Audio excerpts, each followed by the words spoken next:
नमस्कार। बद्रीनाथ से सुंदरवन डेल्टा तक कौन कौन से स्थल रूप आते हैं, आओ इनको देखते हैं। सबसे पहले गंगा का उदय होता है। सोर्स है गंगोत्री। गंगोत्री ग्लेशियर से नदी निकलती है और यहाँ से गंगोत्री गौमुख से लेकर सबसे पहले पर्वतों के बीच से अर्धकर्तित विसर्प, फिर ये नदी आगे बढ़ती है और इस पर इसकी एक शाखा है, उस पर टिहरी डैम बना है और फिर ये पहाड़ों के बीच से रोटेट होते हुए और यहाँ पर ये बनाती वी शेप्ड वैली और फिर आगे ये नदी पहुँचती है दक्षिण की ओर, यानी आगे बढ़ते हुए इसके रास्ते में पहाड़ी घुमाव मिलते हैं, जिन्हें पहाड़ी रास्तों के बीच से विसर्प आप कह सकते हैं। पहाड़ों के बीच की एक प्रकार की ये वैली होती है, अर्धकर्तित विसर्प इनको कहते हैं। फिर ये यहाँ पर पहुँच जाती है जोशीमठ वैली में और यहाँ से नदी और आगे दक्षिण की ओर आगे बढ़ती है तो नदी के रास्ते में आते हैं कुछ ब्रेडेड चैनल, यानी जहाँ पर बीच में नदी कई शाखाओं में बट जाती है और रेत के हल्के फुल्के डिपॉजिट इसके बीच में आते हैं।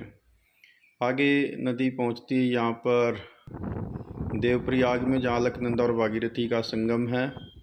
यहाँ से आगे नदी बढ़ते हुए ऋषिकेश पहुँचती है, जहाँ वैली जो है इसकी ब्रॉड हो जाती है और यहाँ पर ब्रेडेड चैनल को आप बिल्कुल स्पष्ट देख सकते हैं, जिसके बीच में सैंड ड्यून्स हल्के फुल्के हैं और ये यहाँ पर नदी पहुँच जाती है हरिद्वार और यहाँ से नदी मैदानों की ओर प्रवेश करती है और अपने साथ लाए गए सभी जो एलुवियल सिल्ट होता है उसको एलुवियल कॉन के रूप में डिपॉजिट कर देती है। आगे जब बिल्कुल मैदानी एरिया में नदी उतरती है और हरिद्वार से आगे पूर्व की ओर टर्न लेती है तो यहाँ पर ये एलुवियल फैन का निर्माण करती है।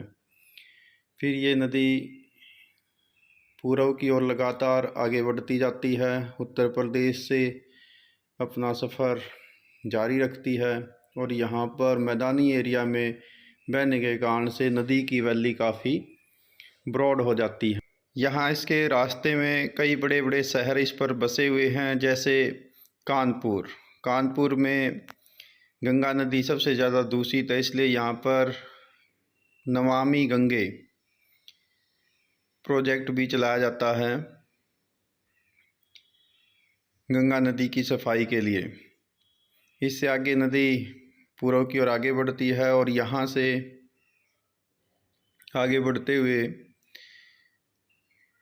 इस नदी पर जो है नेचुरल लीव्स बनते हैं, क्योंकि मैदानी एरिया में ये प्रवाहित होती है और आगे बढ़ने पर गंगा नदी यमुना नदी से मिल जाती है, जिसका संगम त्रिवेणी कहलाता है।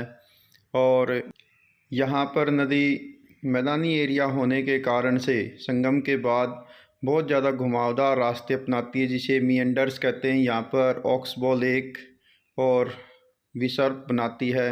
यहीं से गंगा नदी पर भारत का सबसे लंबा नेशनल वाटरवे भी है, जो हल्दिया से प्रयागराज के बीच में है।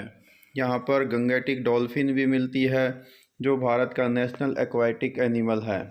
आगे नदी बढ़ते हुए पहुँचती है पटना, बिहार की कैपिटल सिटी, और इससे आगे जब नदी पूर्व की ओर जाती है तो यहाँ पर इसमें कोसी रिवर आकर मिलती है और फिर ये नदी और आगे की ओर बढ़ती है पूर्व की ओर और यहाँ पश्चिमी बंगाल में फरक्का बैराज इस पर बना है।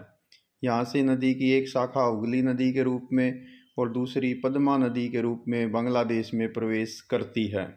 हुगली नदी पश्चिम बंगाल में बहती है और पद्मा नदी बांग्लादेश में पहुँचती है। पद्मा नदी आगे बढ़ती है, यानी गंगा नदी अब पद्मा हो जाती है और इसमें उत्तर पूर्व की ओर से ब्रह्मपुत्र रिवर आकर बांग्लादेश के मैदानी भागों में इसमें प्रवेश करती है और वहाँ पर इनका संगम होता है पद्मा और ब्रह्मपुत्रा का।